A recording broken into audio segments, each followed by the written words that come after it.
Bienvenue dans une autre conversation avec HPQ. Après la publication d'un nouveau communiqué de presse, nous sommes à nouveau rejoints par Monsieur Bernard Torian. Merci d'avoir pris le temps de nous rejoindre à nouveau, Monsieur Torian. Ah, c'est mon plaisir, c'est mon plaisir. Parlons donc de ce dernier communiqué de presse intitulé Mhm. HPQ Silicium renforce son bilan financier et solidifie sa position de fabricant innovant de matériaux silicium pour batteries lithium-ion. Tout d'abord, le communiqué de presse commence par une déclaration très audacieuse et je lis augmentation de plus de 4,4 millions des capitaux propres de la société via une série de transactions avec Investissement Québec. Mhm. Tout d'abord, qu'est-ce qu'Investissement Québec? Ben, là, disons que dans la version anglaise de l'entrevue, je peux comprendre qu'on pose la question, mais je pense que le plus grand pourcentage des gens qui vont écouter cette version-là sont peut-être au Québec, qui savent qu'il y a Investissement Québec. Mais ce que je vais peut-être me permettre de dire, c'est qu'il y a peut-être peu de gens qui savent qu'il y a investissement à deux branches. D'accord? Il y en a une branche où est-ce qu'elle agit plus comme une banque. Elle fait du financement. Bon, elle a des critères pas de différence, mais elle investit son propre capital. D'accord? Elle joue avec son capital, elle est comme une banque, elle a ses ratios, ses règles, c'est son conseil d'administration qui décide de ses investissements. Et aussi, elle agit comme la banque d'affaires du gouvernement. Fait que c'est un peu que des compagnies, comme nous étions à l'époque, remplissent pas les critères pour recevoir de l'argent d'Investissement Québec sous les formes des façons qu'ils font, mais on rencontre des programmes gouvernementaux de financement de projets. Et là, dans ce cas-là, c'est le gouvernement qui se sert de sa capacité, de la ligne de crédit gouvernementale Oui. pour faire l'emprunt et elle donne la gestion de cet argent-là, une fois que la décision est prise, à Investissement Québec. Dans notre cas spécifique, on est tombé dans le critère d'un programme qui s'appelait Créativité Québec. Et ce programme-là finançait des projets de recherche et développement en phase mature. Ça veut donc dire quand tu construis ta dernière usine pilote industrielle, Oui. ça, il était prêt à le financer à la hauteur de 40 si tu étais une multinationale, puis 20 quand tu étais une petite compagnie comme on était. Fait que c'est ça, fait que ça fonctionne dans un programme. Le problème dans ces situations-là, c'est que ces programmes-là programmes gouvernementaux étaient destinés pour une certaine chose, puis d'autres, on ne rentrait pas exactement. Fait qu'à un moment donné, nous et les fonctionnaires du gouvernement et d'Investissement Québec, on a dû trouver une façon de faire rentrer un truc carré dans un cercon ou l'inverse. Mais on a réussi à le faire. Ça, c'est sorti d'entente. Fait que Investissement Québec a deux chapeaux.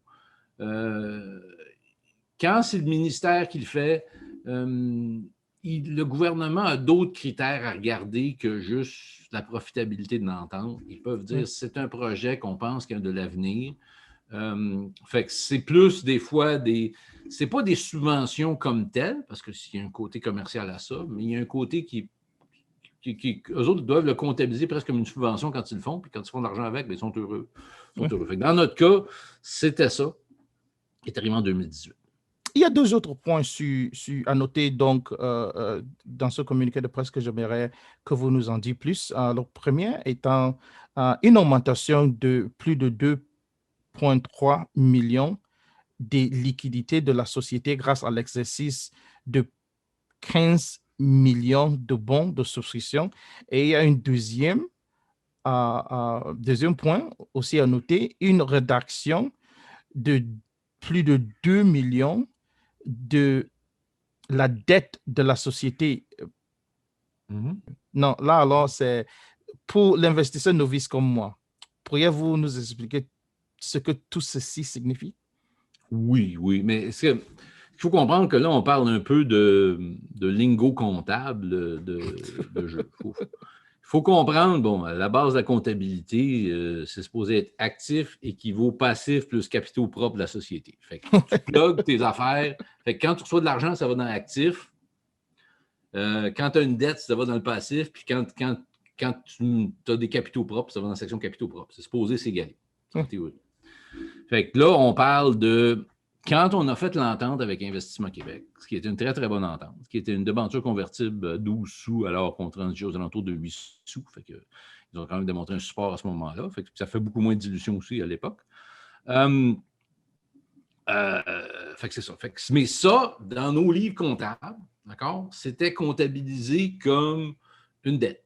Ça se met dans la section passive de la société. Oui. Quand un investisseur potentiel regarde la société, il dit « Ah, la compagnie a des dettes. » Parce que très souvent, on a des compagnies comme nous, qui sont des compagnies qui ne font pas de revenus. D'accord? Les investisseurs regardent c'est quoi le passif. Parce qu'ils se disent « Oui, mais si je mets de l'argent dans la compagnie, ça va aller pour payer les dettes. » C'est toujours le raisonnement. Quand une société comme nous, qui est non revenue, réalise qu'on n'a pas de dette, ça veut dire que l'argent qu'on lève va pour développer la business, développer les projets qu'on fait. Fait que ça, c'est un aspect très, très, très positif.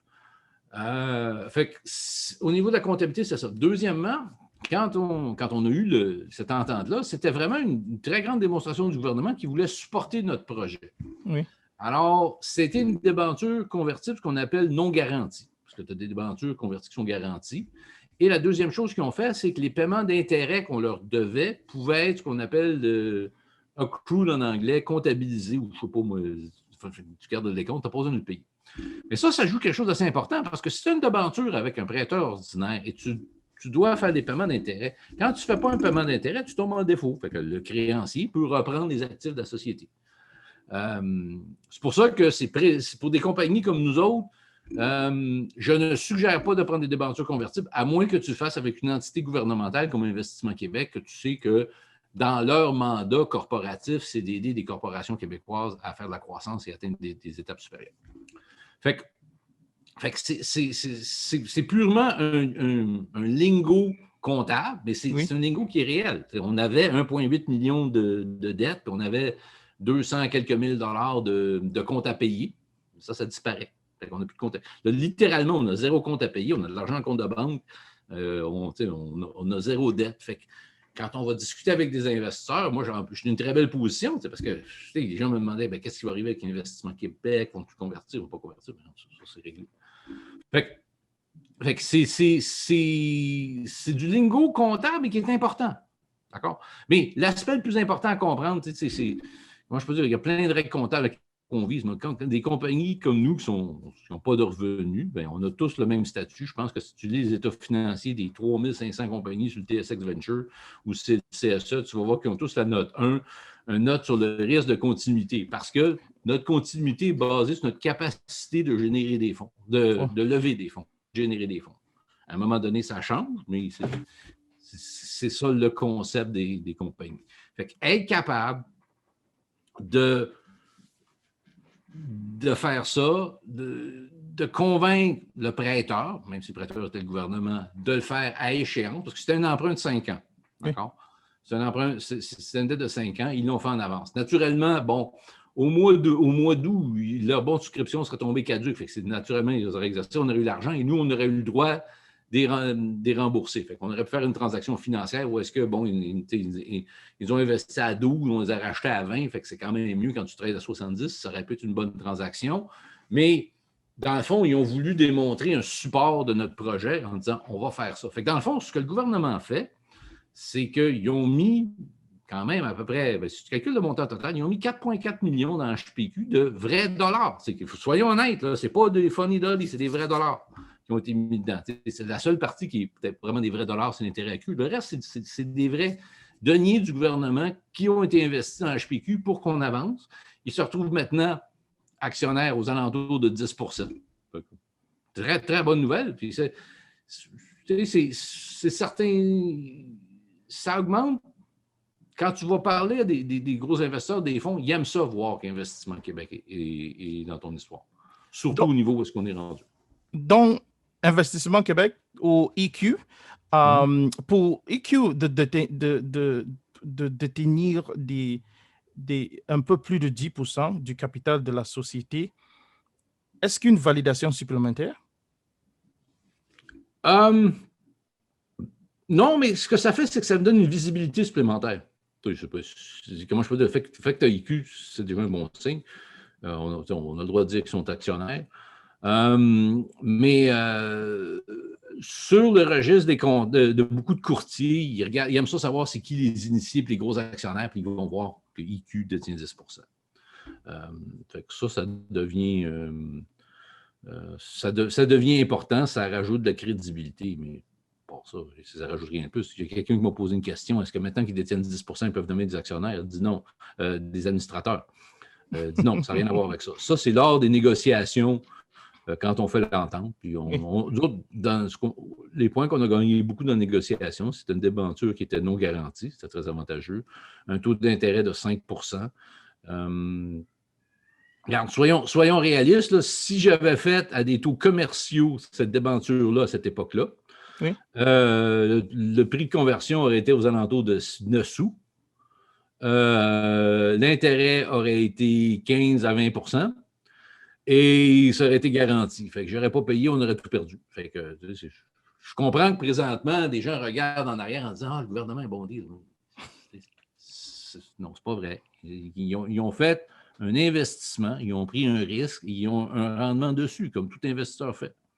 Donc, d'après ce que j'ai compris, votre relation avec Investissement Québec a commencé il y a quelque temps lorsque votre objectif principal était d'utiliser votre silicium uniquement pour la fabrication des panneaux solaires. Comment ont-ils reçu la transition que l'entreprise a connue au fil des années? Comme j'ai dit en anglais, je pense qu'ils trouvent ça plus facile à comprendre. Parce que je pense qu'un des gros problèmes qu'avait HPQ version 1, là, quand on a commencé et on était juste solaire, c'était que comment je veux dire, le monde des batteries, des véhicules électriques, il y avait le lithium, il y avait le graphite, tout le monde avait entendu parler. Fait qu'il y avait une certaine relation que les gens comprenaient. Mais là, j'étais seul à prêcher dans le désert qui parlait du silicium pour le solaire. Fait que c'était difficile. Tandis que là, il y a un engouement stratégique pour que le Québec soit dans les batteries. 2, le silicium dans les batteries, c'est très connu, ça va devenir gros. Fait que si le Québec va être un grand joueur dedans. 3, l'ingrédient principal dans la transformation du quartz en silicium, c'est l'électricité, parce que l'électricité verte est encore chose de mieux. Fait que j'ai toujours pensé qu'il y avait comme une cohérence parfaite. Bon, peut-être que je suis trop avant-gardiste dans mes pensées, mais c'était ça. Fait que ça fit encore mieux. Comment je peux dire? Il y a une petite tentative d'Hydro-Québec de se créer une filière solaire, mais tu battais la filière solaire contre l'hydroélectricité. Là, filière batterie, là, c'est comme s'il n'y a pas de combat. Là, tout le monde veut redresser la batterie. Fait que ta filière batterie nous ouvre les plus grandes portes avec toutes ces entités-là et tous les investisseurs. Oui. Et elle va nous permettre en plus de développer notre filière batterie parce que ça fait toute partie solaire, parce que ça fait toute partie du même concept. Tu sais très bien que le défaut des énergies renouvelables, c'est que ça génère de l'énergie quand on n'a pas besoin. Tu as besoin d'énergie, d'électricité la nuit, mais il n'y a pas de solaire. Oui. À moins qu'on soit capable d'inventer des panneaux solaires qui fonctionnent sur la Lune, il y a des gens qui travaillent là-dessus. Mais tu comprends ce que je veux dire? Fait que le secteur des batteries est très, très important. J'avais lu à quelque part que les projections pour les panneaux solaires, même les plus optimistes de Greenpeace, okay?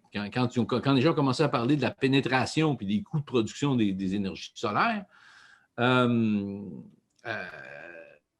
c'est sûr qu'il y avait des projections plus optimistes, c'était Greenpeace, puis tout le monde riait d'eux, mais en réalité, ça a été 3 fois plus gros que ce que Greenpeace n'a jamais pensé. Fait qu'on ne sait pas ce que ça va être, mais ça va être massif. Fait que c'est ça. Comme vous le savez, il y a eu des reportages dans des interdictions d'exploitation pour certaines entreprises qui fabriquent du polysilicium industriel. Comme vous le savez, c'est important pour la fabrication des panneaux solaires.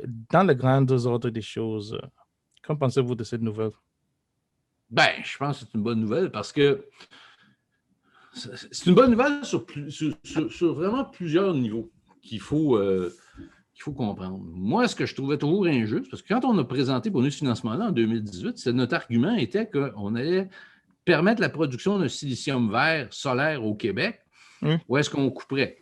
Mais à cette époque-là, les gens étaient trop avaricieux. Fait que dans le fond, ils s'en foutaient, comme dans l'an 40, d'où était fait leur bordel de produits. OK? Tant que c'était le moins cher. Et c'est sur ça que la Chine a pris le pari. Okay? Ils s'en foutaient des questions environnementales. Je leur disais, si tu mets un panneau solaire qui vient de la Chine, tu es encore mieux d'acheter un générateur diesel. Le gars, il s'en foutait comme dans la 40. Lui, son norme était claire, j'avais mon panneau solaire, je suis bon. Fait que, à cette époque-là, regarde, on prêchait, on se battait dans le désert. Là. On était Don Quixote dans le désert. Tout doux. Bernard, avec son truc, il essayait de foncer. Les gens ne nous écoutaient pas. Mais grâce à tout ce qu'on a fait pour ça, on est hyper bien positionné pour le monde des batteries, puis là, ça se décolle. Puis là, soudainement, grâce à la COVID, c'est comme les gens se sont allumés. Wow, c'est pas normal, ça.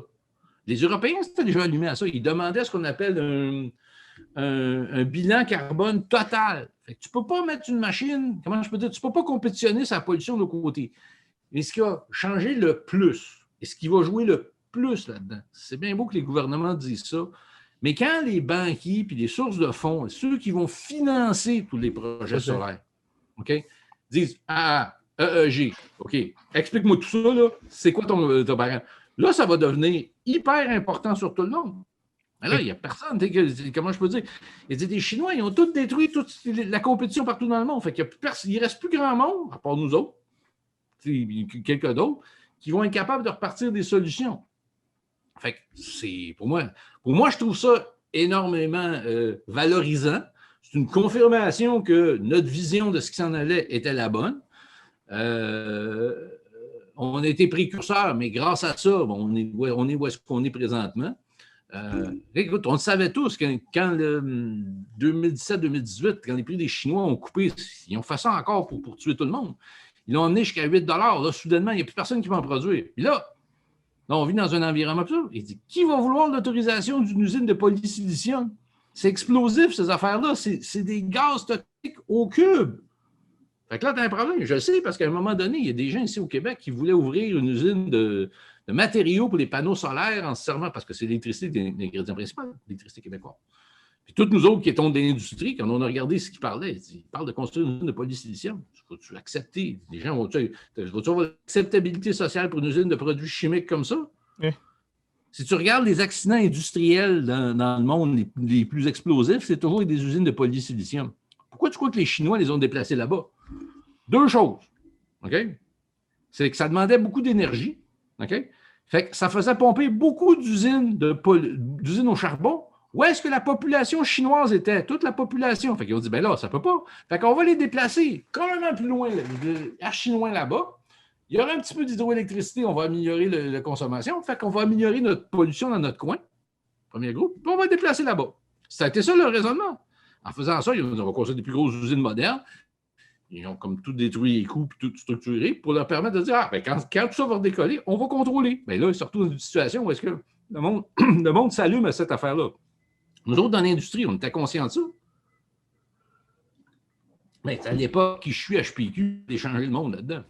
Quand je dis que j'avais le sentiment d'être Don Quixote. Mais là, c'est différent. Là, tout le monde en parle, ça devient sur la lèvre de tout le monde, le concept EEG, là. Oui. Fait que, tu sais, Pierrot puis nous autres, on a été forward thinker au cube. Le Pure Vap, là, c'est avant-gardiste comme personne ne peut le réaliser. Eh bien, ce fut un plaisir de vous avoir. Et à la prochaine. Merci beaucoup. Bye.